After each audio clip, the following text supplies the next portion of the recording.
వి gold trusted gold buyers తాకట్టులో ఉన్న బంగారాన్ని విడిపించి ఈ రోజు ఉన్న మార్కెట్ ధరకే కొనబడును. మరిన్ని వివరాలకు సంప్రదించండి 7710 నమస్తే అండి. మేము జూన్ 10వ తేదీన బయాలజీ మొదటి షిఫ్ట్ ఎగ్జామ్ రాసిన వాళ్ళం. మేమందరం మా సమస్యను తెలియజేసుకోవడానికి విద్యాభవన్కి వచ్చాము. మా ప్రార్థన దయచేసి ముఖ్యమంత్రి గారు, డిప్యూటీ ముఖ్యమంత్రి గారు, విద్యాశాఖ మంత్రి గారు మా బాధని, మా ఆవేదనని అర్థం చేసుకోవాలని మేము మనస్ఫూర్తిగా తెలియచేస్తున్నాం. ఏంటంటే జూన్ 6వ తేదీన 2 షిఫ్టుల్లో బయాలజీ ఎగ్జామ్ జరిగిందండి.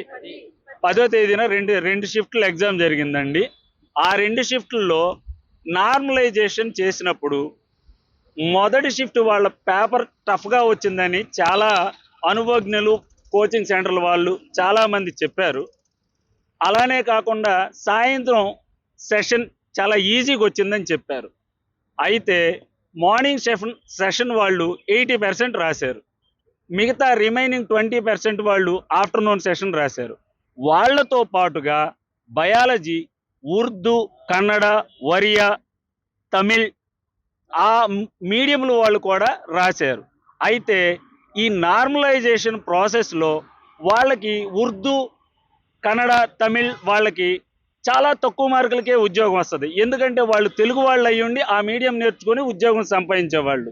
కానీ అదే సెషన్లో రాసినటువంటి 80 మార్క్స్ 70 మార్క్స్ వచ్చిన తెలుగు ఇంగ్లీష్ మీడియం వాళ్ళకి నార్మలైజేషన్లో 3 నుంచి 4 మార్కులు అదనంగా కలిశాయి. 3 నుంచి 4 మార్కులు అంటే 8 బిట్లు, లేదా టెట్తో చూసుకోవాలనుకుంటే దరిదాపుగా 30 బిట్లు అనమాట. అంత ఎక్కువ స్కోర్ వాళ్ళకి అదనంగా వచ్చింది ఈవినింగ్ వాళ్ళకి. అదే టఫ్గా రాసిన మార్నింగ్ వాళ్ళకి చాలా తక్కువ మార్కులు కలిసాయి నార్మలైజేషన్లో. అది కొంతమందికి తగ్గాయి కూడా. అది మైనస్ అయ్యింది. మ్యాక్సిమము 0.5 లోపే జరిగింది. సో ఈ వేరియేషన్ ఎందుకు వచ్చింది? సాయంత్రం వాళ్ళకి 3 నుంచి 4 మార్కులు ఎందుకు కలిసాయి?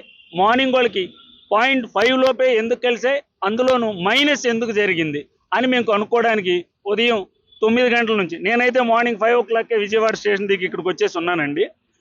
ఉదయం నుంచి కన్వీనర్ గారి కోసం చూసాం. కన్వీనర్ గారు వస్తారు, మీ బాధ చెప్పుకోండి అని అన్నారు. కానీ చూసాం ఇంకెంతకీ రాలేదు. అందుకని మా బాధని, మా ఆవేదనని normalisation only biology English medium, Telugu medium వాళ్ళకి మాత్రమే చేయాలని, ఉర్దూ, కన్నడ, తమిళ్ మీడియం వాళ్ళని సెపరేట్ చేయాలని మేము రిక్వెస్ట్ చేయడానికి వచ్చాం.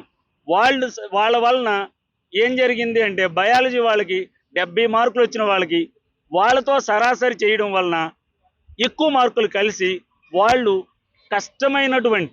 కష్టమైనటువంటి ఉదయం షిఫ్ట్లో రాసిన వాళ్ళని దాటుకుని ముందుకెళ్ళారు. సో ఈ 3-4 మార్కుల వలన మొదటి షిఫ్ట్లో ఉన్న చాలామంది ఉద్యోగం కోల్పోయే పరిస్థితి ఉంది.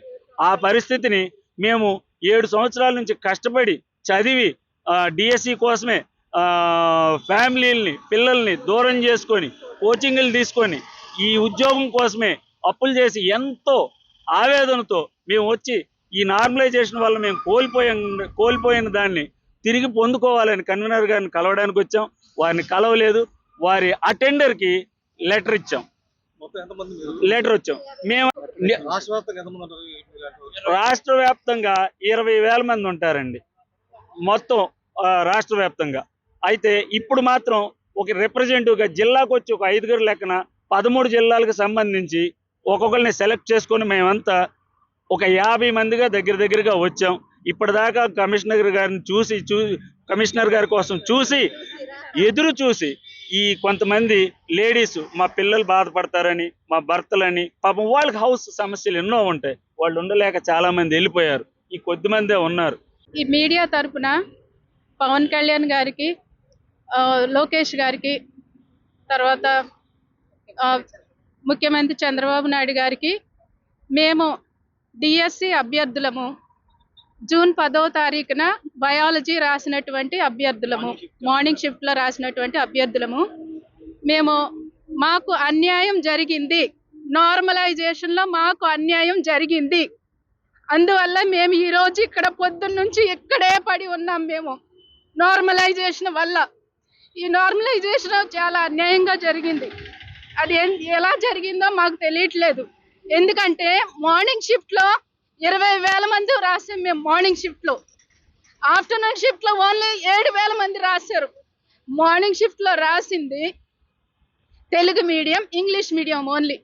కానీ ఆఫ్టర్నూన్ షిఫ్ట్లో తెలుగు మీడియం, ఇంగ్లీష్ మీడియంతో పాటు Tamil medium, Urdu medium, Kannada medium, Oriya medium, చాలా వేరే మీడియంస్ కూడా రాశారు. సో ఈ నార్మలైజేషన్ ప్రక్రియలో మార్నింగ్ షిఫ్ట్ వాళ్ళకి చాలా కఠినమైన పరీక్ష పేపర్ వచ్చింది. అది అందరికీ తెలుసు. పేపర్ చాలా కఠినంగా ఉందని అందరికీ తెలుసు. పేపర్కి ఫైనల్కి సరి చేసిన వాళ్ళకి కానీ మేధావులందరికీ తెలుసు. మార్నింగ్ షిఫ్ట్ చాలా కఠినమైన పేపర్. ఎంత కఠినమైనా మేము 2 సంవత్సరాల నుంచి కోచింగ్కి వెళ్ళి కష్టపడి మా తాళ్ళు తాకట్లు పెట్టుకొని కోచింగ్లో ఉండి కష్టపడి మార్నింగ్ షిఫ్ట్ రాసిన వాళ్ళు కష్టపడి మార్కులు తెచ్చుకున్నాము మేము. అయితే మాకు 0.1 నుంచి 0.5 వరకే మాకు మార్క్స్ యాడ్ అయ్యాయి.